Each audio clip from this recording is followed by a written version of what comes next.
gets tough, and it seems like your best ain't good enough. If you're in need of hope, you know where I'll be. I'll be right here, right here. And when you need a friend, you can count on me. I'll be right here waiting for you.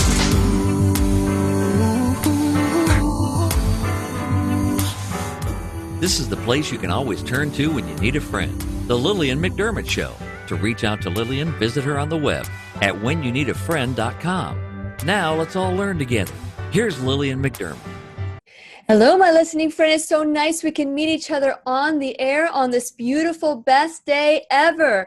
And for those of you who have been tuning in to the show / classroom, the Lillian McDermott Radio Show / classroom since 2011, or maybe you just tuned in for the first time yesterday, just know I'm very grateful for you. But if this is the first time you have stumbled upon the show, please know that I am waiting for you. I've been waiting for you a long time, and I'm glad you're here. Please know that this is a safe place where you can go to when you need a friend. It is my commitment to provide alternative ways to heal, and it is my mission to make awareness, responsibility, and truth a part of our everyday life. And I hope you, my listening friend, will feel empowered to not only embrace a new truth, but live the life of your dreams. Now, today we are getting some lovely, lovely likes, and I want to encourage you.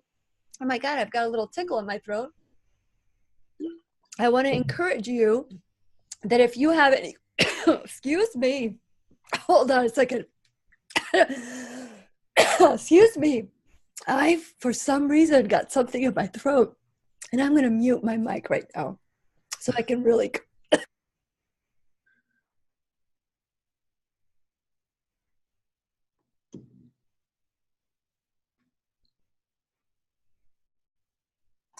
That has never happened to me.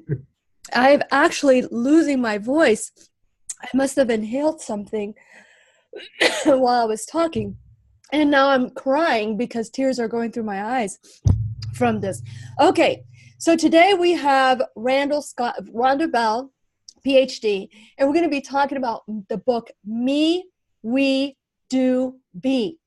And these are the 4 cornerstones for success. We talk about this all the time on the show. Perhaps maybe that's why I'm choked up. There's somebody else that's going to be talking about this.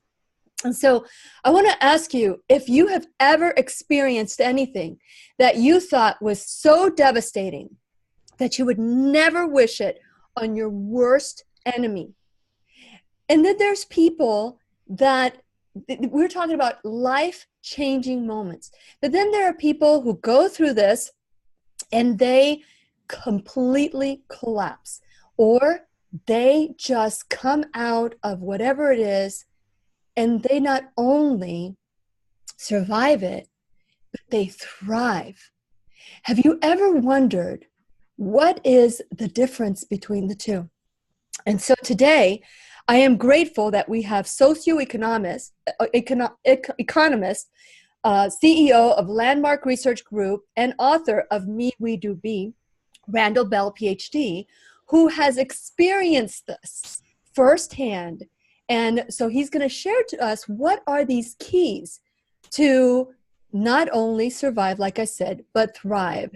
And since it is our sole purpose in life to give and receive love and knowledge, I am grateful that we have Randal Bell, PhD, Dr. Bell, to do just that. Welcome, Dr. Bell, to the Lillian McDermott Radio Show. Lillian, it's great to be here. Thank you. Yeah, you got me all choked up. So why don't you share a little bit about yourself and what led you to write this book? Well, I'm from Southern California, and I study disasters. I've been studying disasters since 1986. So I guess my claim to fame is that I've been to more disaster sites around the world than anybody in history, all 7 continents, all 50 states. And I've done that work as an economist, but in doing that, I've gotten to know the people behind the statistics. And a lot of the people are very famous, you've read about them. But I've had the chance to sit down at the kitchen table with hundreds, probably more like thousands of people who have had their lives turned upside down with these disasters. And I've been kind of fascinated with what it is that gets some people out of the dive mode into survival mode, and how to get from survival mode to thrive mode. Yes. And that's what I've been really focused on for years and years. And that's the essence of my research. And how do you go from being an economist, a economist, to really being called upon as an expert in these situations? Well, I started off as just an economist. I went to grad school at UCLA and studied real estate economics, so it's a specialty niche. And then later I earned my PhD in sociology. So because I became so fascinated with the people behind the statistics. But I was just in federal court last week, I think in Houston, testifying about Hurricane Harvey. I work on these cases all over the country. But as I say, what's interesting besides just the numbers and the dollars and the cents and the economics of it all, is really meeting the people that this affects. That has a more profound effect, I think. And how has that changed you? I mean, what was your first time that you ever found yourself stepping outside your comfort zone and stepping into somebody else's tragedy? Well, I've been around a lot of these tragedies since, like I say, the mid-1980s, but I think the first time that really hit me actually turned out to be one of the biggest cases I ever worked on, and that was the O.J. Simpson case. They live, in fact, I can look out my window and practically see where the Brown family lives, just down the street. And one day I was sitting at their kitchen table talking about the trial that was going on with O.J. Simpson and everything. The whole world was talking about it, but my conversation was a little more unique because I'm with the family. And I've always been very careful to respect people that are going through those things and not overshare or share their story. But I can just say that they had lost their daughter, they had lost their sister, and they weren't obviously happy about it. It was devastating. And to see how they kind of put it together and channeled their energy into helping women who had been battered. And for some reason, I don't know, because I have no expertise in the field, Denise asked me to be on her board of directors. And that really kind of opened up my whole world to meeting more and more people that had come through some really ugly situations and had done so successfully. And that's, I think, the most quintessential thing you can study in the world is people that navigate successfully through trauma. Because in my opinion, I was just in jail last night with some voluntary work that I do. That's good. You clarified that. Yeah. The biggest problem on planet Earth, in my mind, is unprocessed trauma, and that's how it all started back with the O.J. Simpson case. Well, unprocessed trauma. It's interesting that you would use those words, but we've talked about on the show, in the classroom, as what the teachers come in, that most doctors that have come on that are more, they think outside the box. They're more integrative, functional, and alternative. They say that 99%, and you can find the statistic that between 65 to 85% of all illness that they've done studies in the emergency room are due to, they're unrelated, and they know it's due to past trauma, unresolved issues, anger, and so that's how the body starts imploding. If we don't learn how to release these things, our body starts imploding. And the doctors that have been coming on my show, they say, that's an allopathic research, but we have found that 99% of all illness is related. It manifests from an unresolved issue. So as you're diving into this, later on, many years later, do you find that those who are thriving have dealt with it, or have they ignored it? Or because you are studying these habits. So let's talk about some of these habits and what you have noted in people that seem to be able to deal with some of these issues. Well, sure. Lillian, you hit the nail on the head, because unresolved trauma not only lands people in the hospital, it lands them in jail, where I was last night volunteering, prison, the homeless shelter, the battered women's shelter, unresolved trauma, in my opinion, is number one public enemy. Yeah. And but that's the bad news. The good news is that there's some very smart scientists out there, very smart therapists and psychologists, psychiatrists, medical doctors, and there is a path for recovery, and there is a clear path for resolving unresolved trauma. And I think the simplest way to really bring it down to something practical are these habits. Yes. Because it's kind of like you have a glass, and if this glass has 24 ounces in it, and it's filled with a bunch of garbage, it's just like 24 hours in a day. And no matter who you are, you have 24 hours in a day, and there's 24 hours in this glass. And if you start pouring in new, fresh habits, and it displaces the old stuff. It doesn't happen immediately, but over time it is displaced. And as a consequence, we can turn our lives around. I'm not kidding you, Lillian. Yesterday, I was at Cal State Fullerton, where a guy I knew in San Quentin prison, where I do volunteer work, not only graduated with his degree, graduated cum laude with honors. So I've seen it happen over and over again. Amazing, amazing. So you have focused on these cornerstones, and you have taken this everywhere you've gone. Mm-hmm. So let's talk about the anatomy of a habit, because we talk about rewriting the program. Bruce Lipton has been on my show. We talk about how, that 90% of our thoughts are repetitive. We have 70,000 thoughts, 90% of them are repetitive, and 80% of those are negative. And the way to become aware is to rewrite the program. So that negative thinking. And so you talk a lot about, these habits. So let's talk about these habits and ways that we can start to shift them. Real quick, in a nutshell, let's talk about the 4 cornerstones. Yeah. Well, I'll use my visual aid. Yes. Me is everything up here. It's our mindset. It's our attitude. And there are habits that shift our mindset. It starts with the me, starts with me. And then we are our relationships, how we get along with other people, how we don't get along with other people, conflict resolution, that kind of thing. Do is productivity. So in economics, it's about money. It's about our space. It's about taking care of ourselves physically. That's all of our kind of to-do list is here.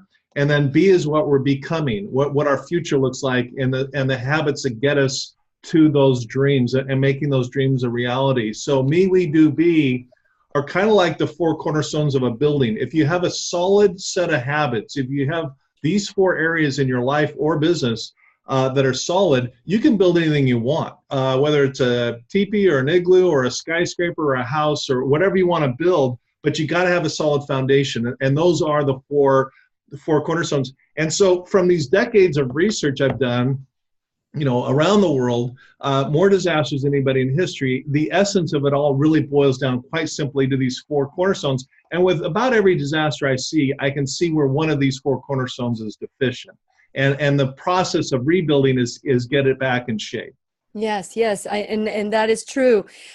So Lacey is joining us from Facebook.com/Lillian's radio show. And she wrote, I've been through some serious life-altering trauma. I really struggle with functioning on a daily basis. Do you feel that there's a difference between the me of the people who struggle and the me of the people who thrive? And let's talk about the me portion of it.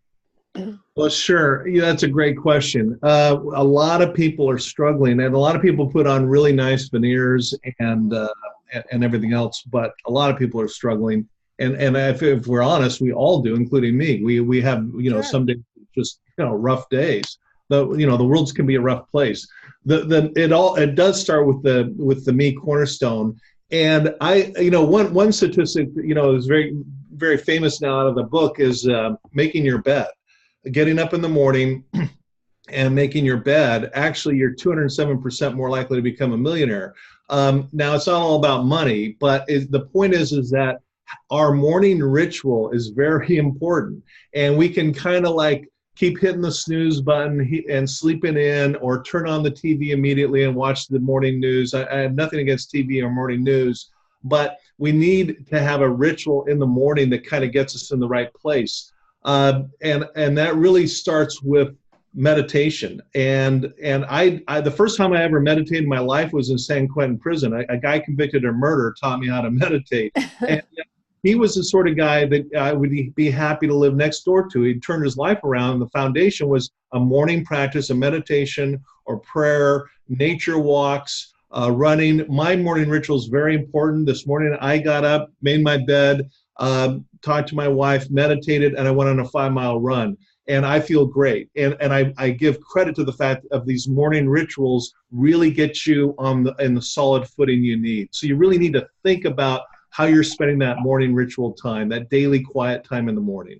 I love it. And for those of you who would like a copy of this book, we're giving some books away. And it's 407-373-5959. That's 407-373-5959. Be the 10th caller or texter or instant message. If you're watching this later on YouTube or listening on podcast, make sure that you email me, or you can even text me. Tell me where you're listening from so that I can keep tabs of who is the 10th caller or texter. And I was looking at the book, and you make it so easy. We can open this page, and it has the good habits and poor habits. So rich habits, you call them rich habits, poor habits. And so your morning ritual, you discuss that very well.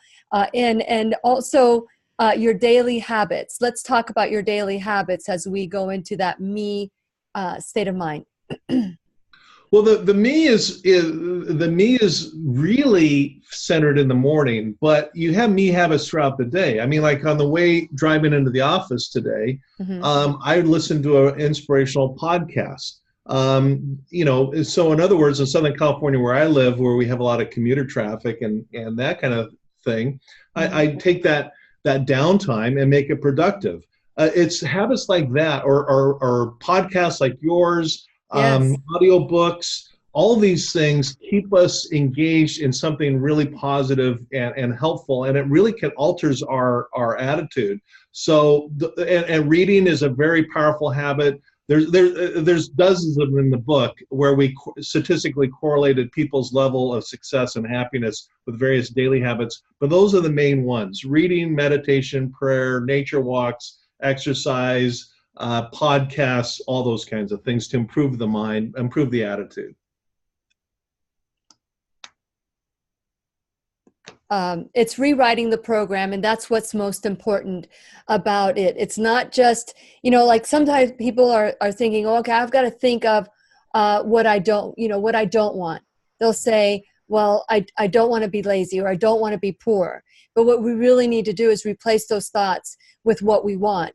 And these thoughts don't just end with a thought. They must be followed with the feeling and then the action in order to it. And if we set ourselves up for success, which you talk about in the book, is how to set yourself up for success. And that's why you shared the morning rituals, the daily habits, the evening rituals.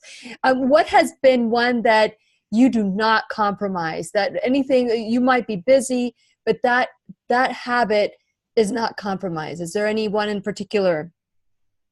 It's interesting because it's kind of fluid. Sometimes, certain habits kind of pop up.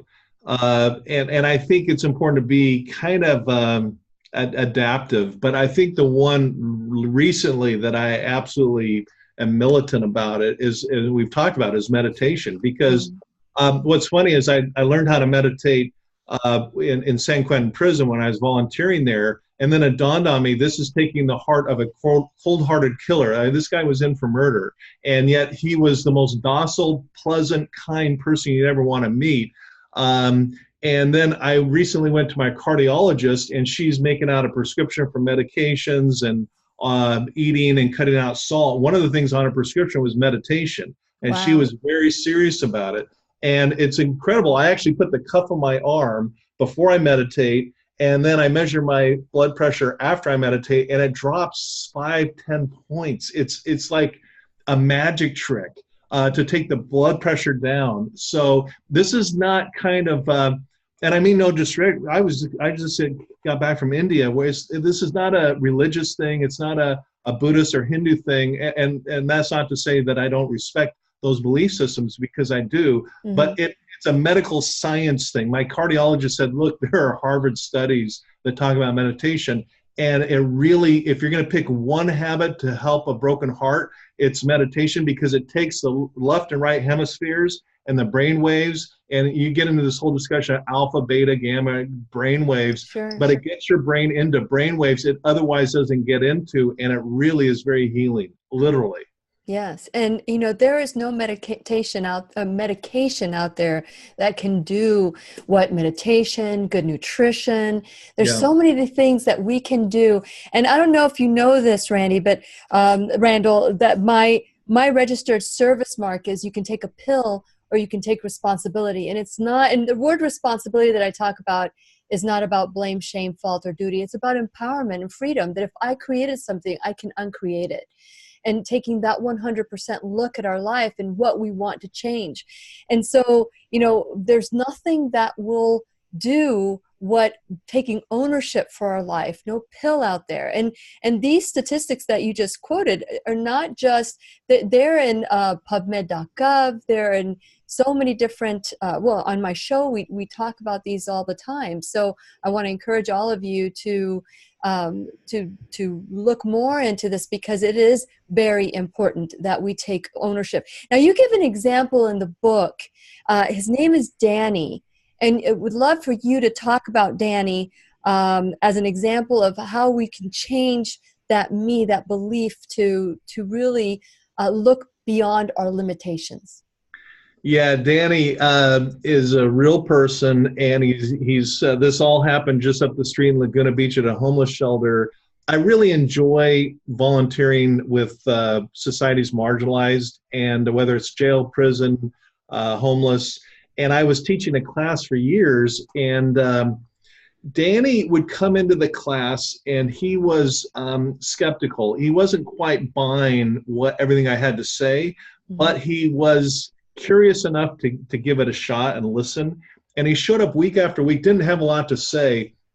And we talk about these daily habits about, hey, there's 12 elements of life, and I can rattle them off quickly, but only one of them is financial. The rest are philosophical, spiritual, sociological, and the other 11. I said, development in all those areas doesn't cost a dime. You can, develop physically by taking a walk. You can meditate, go down to the beach. It doesn't cost you a dime. You can improve your intellectual by going to the library and checking out a book. I was going through all these daily habits, and I said only one is financial. So once you have the other 11 in alignment, financial is going to pop into place. And we had an incredible success rate getting these people back, connected with their families and back in their careers and actually earning a living and off the street. It's really remarkable work. So Danny was kind of getting excited about it. One day he goes, Dr. Bell, I got it. I'm gonna do 50 push-ups a day. I'm gonna go to the beach and meditate for 20 minutes. I'm gonna read one book a week. And he went down the list, and he was giving me talking about blood pressure. I mean, I just listening to go on. It's like, I go, Danny, I said, I'm really, genuinely thrilled you're excited about this, but you can do all you want, but just pick one habit. Just pick one, and then the others will follow, because I know about the ripple effect with habits.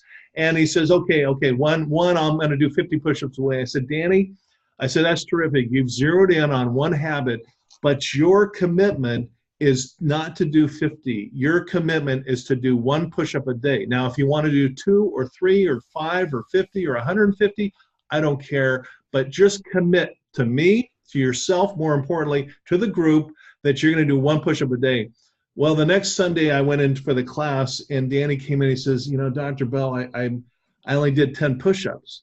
And I said, Danny, that's fantastic. I'm proud of you. And this is a guy who hadn't had anybody tell me anybody who's proud of him in a long time. And I said, you did 10 times what you committed, and forget about 50, you did 10. That's great on average.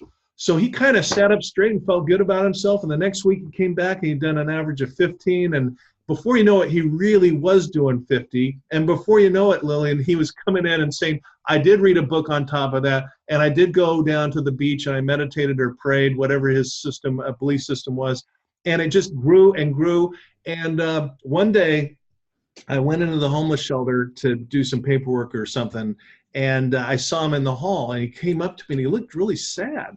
I said, "What's up, Danny? You look kind of bummed out." He says, "I am bummed out because I'm leaving." I said, "Why are you leaving?" And sometimes they leave because they were caught with drugs or something. It's bad news. He says, "I'm going to miss you," and he got kind of choked up. He said, "I'm going to miss you because I've reconnected with my family. I've gotten a job. I've gotten a promotion, and I'm moving out." And that was the power of just taking one little habit and really doing it, and it ripples out. And I've seen that miracle, and it's nothing less than a miracle, over and over again. And it's all in the book about, the story about Danny.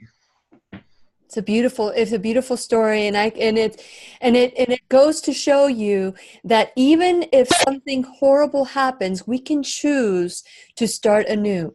That we can start, and I think that's why we get stuck. And by the way, I wanted to tell you all that if you want a copy of this book, go ahead and start calling the 10th caller or texter or instant message or email. Whoever gets it, I'll look at the times that it comes in. I do not answer the phone because I'm talking to Dr. Bell. So, but if you want this book, claim it. It would be the first habit to claim it. And so making a difference in your own life. And I just wanted to let you know that this is what this show is about. This show is about reclaiming our life, being a co-creator of where we are at. And the beauty, like I said earlier, that since we are co-creators of our life, the beauty is that if you created it, you can uncreate it. So no matter what's happening, the problem is that we keep repeating ourselves, our lives, and it gets stuck in our head. But sometimes it just takes a decision, like Dr. Bell says, to just pick one habit that's going to start supporting your new life. And so part of that is to make commitments, these little commitments that we make along the way. One of them would be to become a subscriber at whenyounneedafriend.com. And when you become a subscriber, you get the 90-day challenge to self-love. There's lots of free gifts that you can get, as well as you get a blog that lets you know who's going to be on the show, all the links to the people that are going to be on. So I want to encourage you that when you go to whenyounneedafriend.com, not only do you subscribe, but you click on to the different links. Follow me, like me on Facebook at Lillian's Radio Show, Twitter if you're a Twitter person, or Instagram, but there's also podcasts. There's so many different places that you can learn from the teachers. This is a classroom. And hopefully you will feel that you're starting to empower yourself, and the teachers that we have on the show will help you along your journey. Many of us have gone through exactly what you're going through, or maybe a modification of what you've gone through. And maybe you'll learn a tip or a way to get out of where you need to, where you want to go. Just get out of it and go towards where you want to go. But I ask that while you're at whenyounneedafriend.com that you check out my sponsors. Sponsors like Keep Me Safe Organics, Liberty Health Share. Keep Me Safe Organics is 100% organic, non-synthetic beauty products.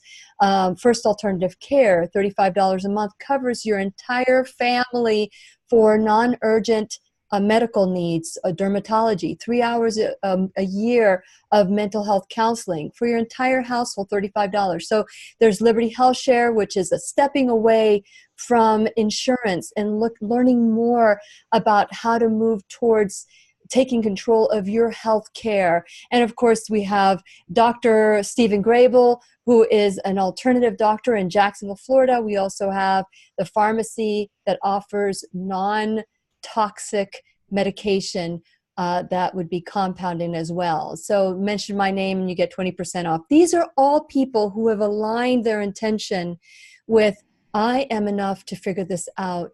And that problems and things and circumstances don't happen to us, but they happen for us. So they get us to that greater good. So I hope that you will become a subscriber at whenyounneedafriend.com. Also on my YouTube page. And when you do that, the show is sent to you so that you have it for your convenience. So we have Dr. Randal Bell today, and we're talking about his book, Me, We, do, be. And it's focusing on 4 cornerstones and for success. And so we just discussed me. And Dr. Bell, thank you so much for being on the show today to share this. Now let's move on to the next is we. So what can we learn from we and the habits of a we-centered individual? Well, we as relationships, and that's a big topic. But I mean, the essence of we is that we want to cut out toxic relationships. We don't want to be drawn into other people's drama, and we want to connect with people who are healthy. And that's why we do the me first and get ourselves healthy, and then we naturally will connect with healthier people. Some of the habits are like sending thank you cards, sending baseball, or not baseball card. I guess you could send baseball cards, birthday cards. Just doing little things to kind of connect. My wife, she kind of doesn't. She hasn't quite gotten on the get up early routine that I have, so she sleeps a little longer than me. And this morning I cook breakfast and take it to her in bed. I do that all the time, and I think she appreciates that. Sure. So it's just little habits like that kind of help us make deposits into that emotional bank account. And it's essentially that's the weak cornerstone in building those relationships. Well, but I love how you said, okay, get yourself healthy first. And so when you get yourself healthy first, you can come from a place of abundance when you're dealing in your relationships as opposed to lack. And so in your we cornerstone, you talk about how to elevate your team and how to express yourself, anything important that you would like to address when it comes to we and when it comes to developing those relationships that you truly want. Well, some of the elements come down to realizing that diversity is really important. I mean, smart investors diversify their portfolio, smart businesses diversify their product line, and smart people diversify their relationships, and they appreciate diversity. I mean, I'm a tall white guy from Orange County, and that's okay. That's how God made me. Here I am. But you know what? I like diversity, and I like friends who have different racial backgrounds, different geographic backgrounds, different religious backgrounds. And I don't want to just be friends with everybody that's just like me. That's boring. I already know what I am. So meeting a bunch of people that are like me it would be dull. And just appreciating the diversity. And so there's kind of a personality test we do here, where some people, enjoy the group. Some people are very meticulous. Some people are kind of the doers. Some are kind of the dreamers. And, if you take the Core IQ, if you go to CoreIQ.com, you can take a personality test and kind of see where your strengths are. It's a test, but it's not like it's not a graded thing. It's just to see what kind of personality types you like. And then you can appreciate that for a team to work, you need the quarterback, you need the cheerleaders, you need you need the crowds, you need the workers, you need everybody has an important role. And I guess when I do a lot of public speaking, I talk about the fact that when you get on a plane, there's 327,000 parts. And could you imagine, a window just saying, well, I'm only a window. What do I matter? Well, you take that window out, the whole plane is grounded. Yes. So everybody has a role to play. Everybody's important. And while we're diverse, everybody should be appreciated and respected. That's kind of the essence of the we cornerstone. Yes, yes. And so I want to remind everybody to call 407-373-5959 or text 407-373-5959. The number is below on the comment section and on Facebook, Lillian's radio show. And or you can send me a private message, I am me, on Facebook as well. And the 10th caller or texter, whether you in YouTube or podcast or wherever you're listening from, you too can be a part of changing your life and learning more about how to figure out these cornerstones. Now, how much for you is, can you share a time where brutal honesty, that you had came across brutal honesty and it completely changed that individual's life. Wow. Well, yeah. I mean, there's a saying we use in the prison recovery program that we're as sick as our secrets, Mm-hmm. and brutal honesty, and the key thing that gets people turned around. I do my volunteer work at San Quentin, which has death row. I mean, it's very serious stuff going on there. And we sit in what we call healing circles, and there are some very serious rules about confidentiality. Sure. Because if those stories get out in the prison yard, people can literally be killed. That's how serious they are. Yeah. But people come clean about what they've done or what was done to them, their backstory as a kid. You know, horrible stories of dysfunctional families that they happen, and we call it sitting in the fire. And you hear these where someone has been in the group for some time, and they begin to have a safe space where they can share the confidential things, and they come out with some confessions or some stories that are just heartbreaking. I've had a guy sitting next to me in there for 20 years to life for murder, break down crying as a baby, talking about what his mother did to him as a child. And I'm not allowed, Sure. I have to maintain that confidentiality. But the point is that when they find someone they can trust, it's just the most magical transformation where they go from angry and macho and all that garbage to being, it's like this huge weight is taken off of them, and they are free and lighter and happier and healthier.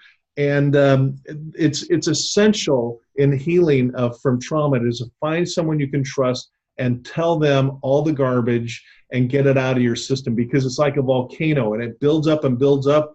And anger is a secondary emotion. There's always a primary emotion. It's usually unresolved trauma. It almost always is. Mm-hmm. And expressing it is essential. Absolutely. Absolutely. And not only that, you can't change the past. And I think that's when we get into this vicious cycle of wanting to reinvent the past. It is what it is. We've heard that. And that sounds like so cliche. It is what it is.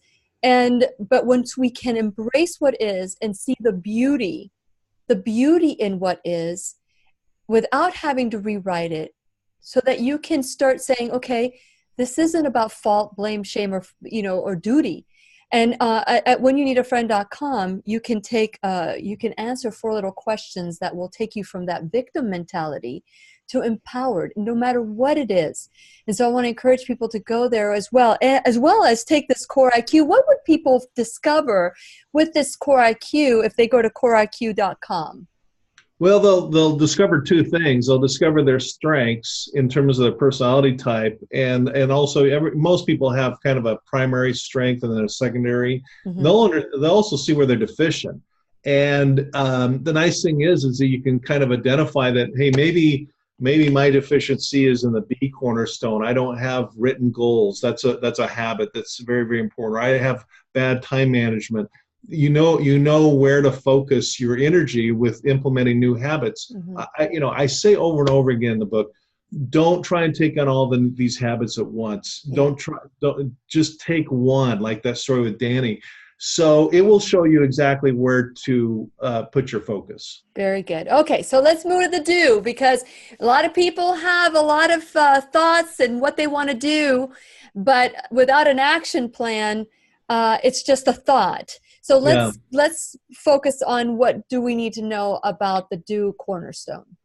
Sure. Well, Lillian, one of the big things is that do is about money. It's about our physical health, those kinds of things. Money comes out, money gets our interest because money's money. But there's a simple habit in there, and that is, and I certainly didn't come up with it, but I certainly live it, and I certainly appreciate those who did develop it. It's kind of an 80-10-10 rule. Mm-hmm. When you earn $1, you pay your taxes, and you're left with whatever you've got. If you got $1, you put 10% into savings, no matter what. You put 10% into charity or some cause that you are passionate about, and you live on 80%.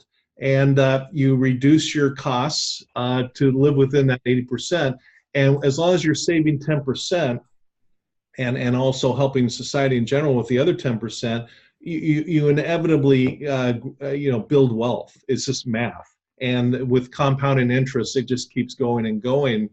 And if you're in debt, then the rule changes a little bit. You take 10%, put it towards your debt, 10% savings. Even if you're in debt, you still save and you still give to charity, and you live on 70%. So those little habits like that, they're very simple, but people that kind of swallow the pride and say, you know what, I've tried to figure this out on my own, it's not working, let's listen to an expert and let's really follow that. Yeah. They inevitably, clean up their financial messes, and there's other habits about exercise and that kind of thing. But do is productivity. It's in economics we call it land, labor, and capital, but here we take care of our physical, financial, and environmental needs. It's funny because, when I was looking at your book and I was thinking of, as a certified life coach, I coach also on 4 quadrants. Mm-hmm. And you call them different than I do, but they're all basically the same thing. Because we're not just, I'm not just a radio show host. I'm also a mom. I'm a daughter. I'm a wife. I'm also an individual who has dreams and desires. And, so we need to get to focus on all parts of who we are. I'm also one person who loves to give. And so, there's nothing worse than someone who just takes, or someone who just gives. You get out of balance there too. Mm-hmm. You want others to be able to give to you as well. Right. So there's that balance, and being able to discover where you're weak and where your strengths are, and be able to have that honest truth where you can say, I know how I can help myself. And I know that if I'm just stuck in who I am and my me, if I don't start doing and also be part of the being part of the solution, being part of whatever it is, then I will be out of balance. So is there anything else that you would like to cover with the do portion? Well, do is a big topic. I think the one thing I'll mention that is helpful is that with exercise, you're really improving both the do and the me cornerstone, because you help like right now I feel a burn because I just ran 5 miles this morning, and yesterday I think I ran 2, and blah blah blah. But you feel this burn, and it feels good, and physically it's great. My blood pressure's down, and all these things. But mentally, I feel sharper. So if you're going to pick one habit that's really essential, I'm all for medications to help with anxiety or mental illness and all those kinds of things. But what's remarkable is if you exercise, those dosages often go down. Mm-hmm. Or can even be eliminated. I would consult with your healthcare provider, of course. But that being said, exercise is a really big part of the do cornerstone. Yes, and many times we focus on one, maybe somebody else, maybe it's our career, but we neglect our spirit. And mm-hmm. When you find yourselves that you're strong in one and not strong in the other, we tend to gravitate towards our strength. But what's a great tip, Dr. Bell, when it comes to choosing to focus on our weaknesses? What would you say would be a really good step to say, honest truth, this is a weakness, and I'm going to turn it into a strength? I think you can't heal. And by the way, by college age, 66 to 85% of everybody at college age has experienced a trauma. So everybody's in the boat of healing. Yeah. Is absolute honesty. Because if you think about it, you go to a doctor and you say, how you doing? And you say, fine. But really, truthfully, you have a stomach ache, but you're just embarrassed about, looking weak or something. They can't help you, and you can't help yourself, and there can be no healing or resolution to that. But by really kind of honest self-assessment, saying, hey, this is where I really am messing up, and getting the help that you need, and directing your habits, you're adjusting the knobs on your daily habits to focus on that's where things can really turn around. Yeah, and I want to add to what you just said, Dr. Bell. You know, sometimes it is human nature that when we mess up, we focus on the mess up. We Hmm. focus on a failure. We focus on, you know, what we did wrong. But the reality is that if you flip it, there's another side of that, that we focus on, okay, now I know how not to do that. That's truly a teachable moment. And really, there are no mistakes. We can Yeah. switch that around and say, okay, what is the opportunity here? And what's the lesson learned? And so, if we can just make that shift and focus on what we want as opposed to what we don't want, like we don't want to fail, what we Right. really want is to be successful. And so when Yeah. we focus on our success and we start acting successful and we start doing the things that successful people do, it's just one step to the next to the next. And so, you know, when you talk about going to the doctor and the doctor says, how are you doing? And you say, I'm fine. It's because we really are fine. It's part of the program. The program is, you're sick. What do you have to do? You got to go see a doctor. And Yeah. so in the program that we have, the program that we've been taught from the moment we're conceived, is that if you're sick, you got to go to a doctor. So being at the doctor's office actually makes people feel better because it's part of completing the cycle. I don't know if Yeah. that makes any sense to Well, you, I but get it. And telling the doctor the truth about whatever, everything, even the embarrassing stuff, you gotta deal with it. yeah, and we got to shop around and be our own advocate when it comes to that. Okay, so the B cornerstone, which is, so important, that to get us out of this, poor me mentality, is to actually be something for someone else. So let's Right. talk a little bit about that. Well, what's interesting about the bee cornerstone is very distinctive from the other three. If you look at the animal kingdom, Lillian, I mean, you got the animals think they have their groups and their herds and their flocks. They have a social structure. They're certainly productive. They look for their food and they build their nests or their dens or whatever.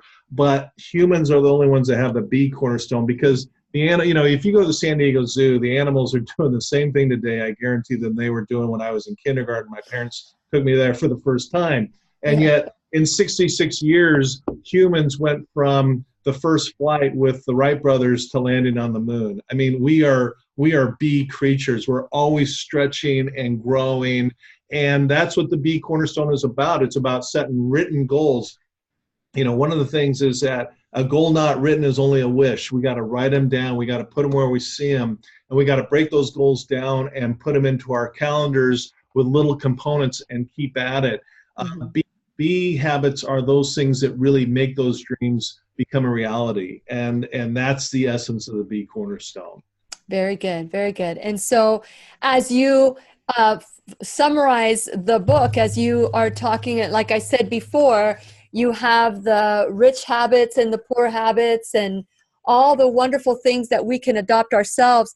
Be the 10th caller or texter, 407-373-5959. That's 407-373-5959. If you're listening on or watching later on YouTube or listening on podcast, you too can be a part of this. You can email me at lily@whenyouneedafriend.com or call the same number and say that you want this book.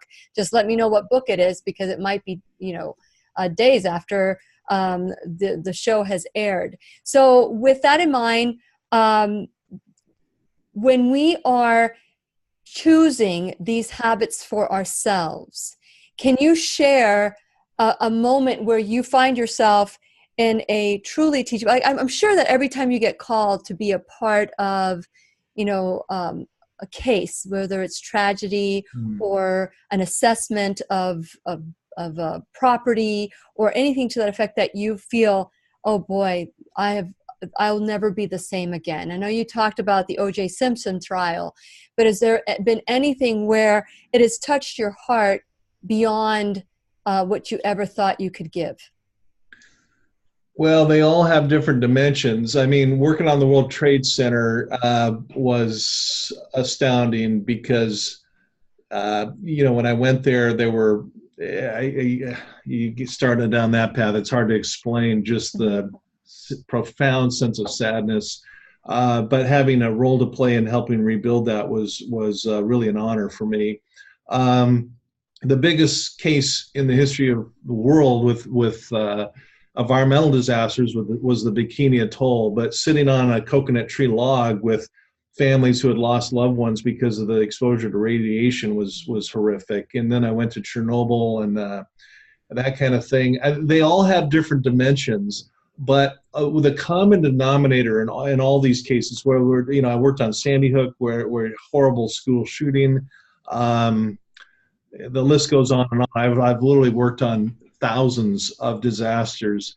I'm really impressed with the human spirit. I mean, people, life is tough and life is messy and there's no way around it.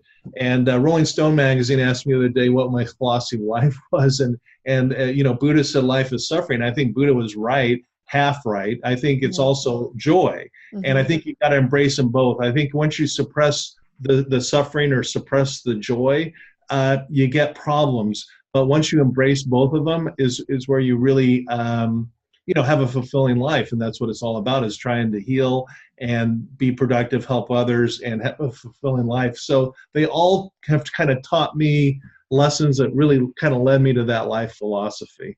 I would say your life is never the same. As I'm learning of all the different places that you have found yourself in such a place of honor, that whenever somebody calls you, you must prepare yourself. Because that's another thing, that we go into this world thinking that we're going to be untouched. And we're going to be exposed to not just radiation, but we're going to be exposed to toxic people. And so either way, there is a level of protection. And what is that protection for you? What is your advice of people to, protect themselves, whether it's spirit, mind, and body? What would be that key word that you would say so that they can start and transform that healing process, start in making that choice to start healing? Well, what I learned at San Quentin Prison was completely the opposite of what I thought prior to that. Because prior to that, I thought that my role was to fix people or diagnose people or judge people and tell them what to do. And I've really changed my thinking on that. And what I do now is I just meet people where they are. Mm-hmm. And once they realize that I'm a safe person, they can tell me their garbage. I'm not going to tell anybody. I'm not going to scream and run out of the room. I'm not going to disown them. I will still respect them. In fact, I'll respect them more by going through that process. The people have inherently inside the ability to heal if they'll just go down that path. So I've really kind of come to realize to just meet people where they are. Don't judge people. People just need someone that they can talk to without all that baggage that comes with it. I think toxic people tend to be very judgmental, very self-righteous. All those kinds of things are a big turnoff.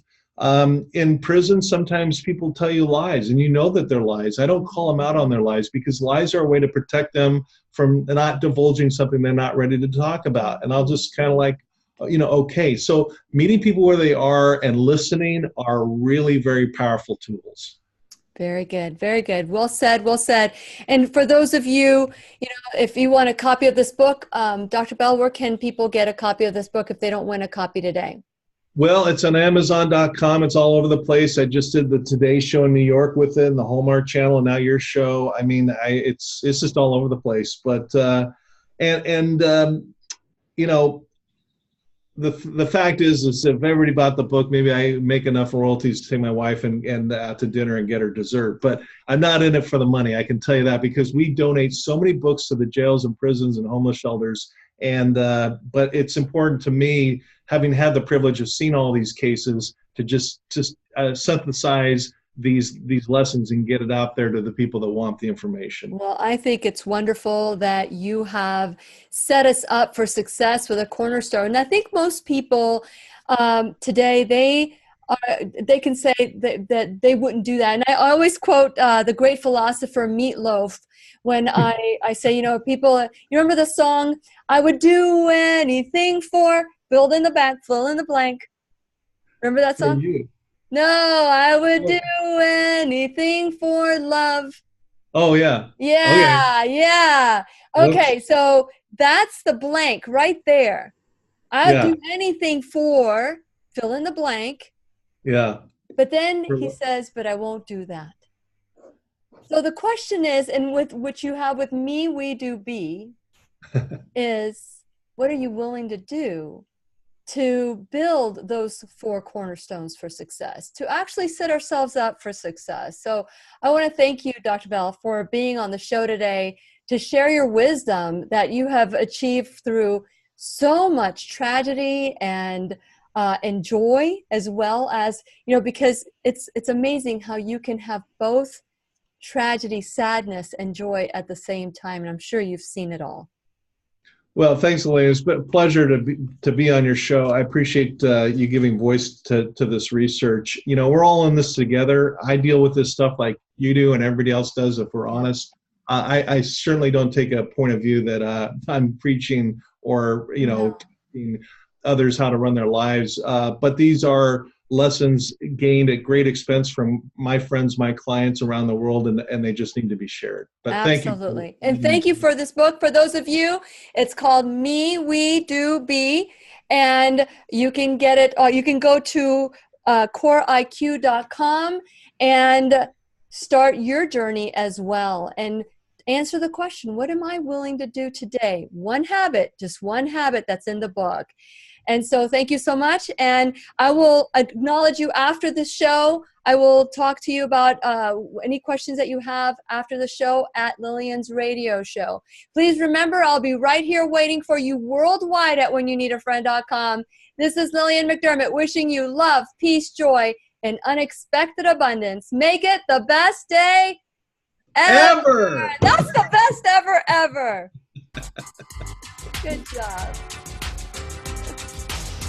The opinions and advice expressed on the Lillian McDermott radio show are intended for the individual callers and guests on the program and are presented to our wider audience solely for general educational purposes. Please act responsibly and consult personally with your own medical, psychological, or nutritional expert before taking any steps to improve. There you go. Thank you so much, Dr. Bell. I am looking at all the beautiful people that have joined us today. Veronica, Lacey, Robert, Ashley, Patrick. Let me see who else. Misty. I don't know if Debbie joined us. JC Carlton or Caden. I don't know if I pronounced that right. He's going to take the podcast. Leslie Whitmore. Though wonderful that you're there. Ashley, and I want to thank you so much.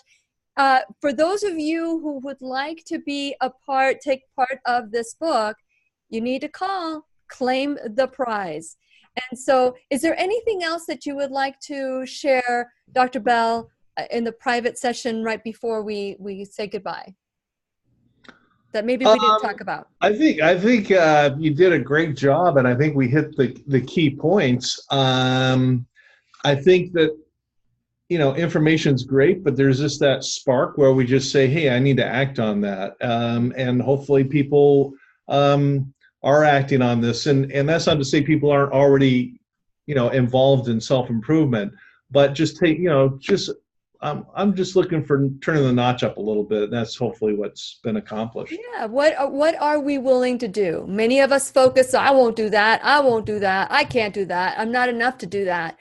It's our limiting beliefs. It's our limiting beliefs. But if we were to actually say, okay, but then what am I willing to do? Yeah, and I'm doing this stuff myself. I mean, hopefully that comes through loud and clear. 2 months ago, I got a call from a buddy saying, hey, let's hike Mount Kilimanjaro. And I thought, man, that'd be fun, in Africa. I went to my cardiologist, and she gave me some bad news, but she also gave me some prescriptions. And now I'm running 5 miles a day because of her help. So we're all looking for ways to improve, including me. And I take off Friday to go do that hike. And I feel ready to go. So we're all trying to improve, including me.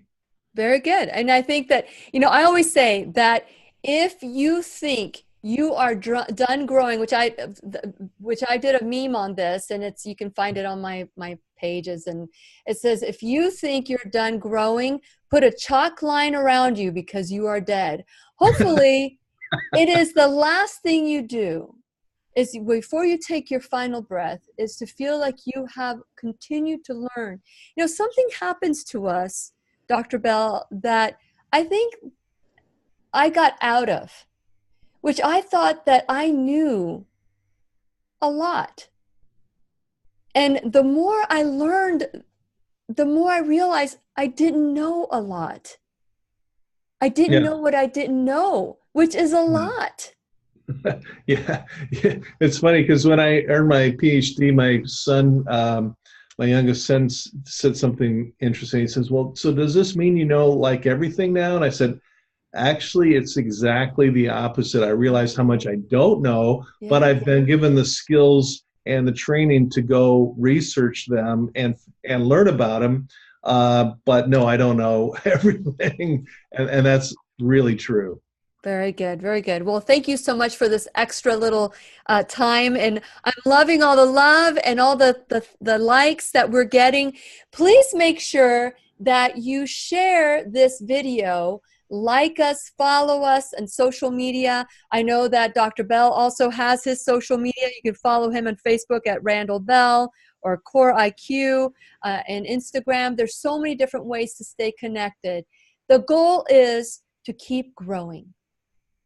And to be okay not knowing, and in any circumstance, the moment you stop trying to reinvent the past and just work with it as the beauty that it was meant to be, then perhaps maybe life will change and to be a little bit sweeter for us. So thank you so much, Dr. Bell, for being on the show today. We say goodbye to all our friends on social media and on YouTube, but please follow us, like us, and if you like the show, and you want some more, subscribe. That way you'll know who's going to be on the show and what time. And so we'll see you till our next conversation. We'll see you soon. Thanks, Lillian. Yeah, thank you. Thank you.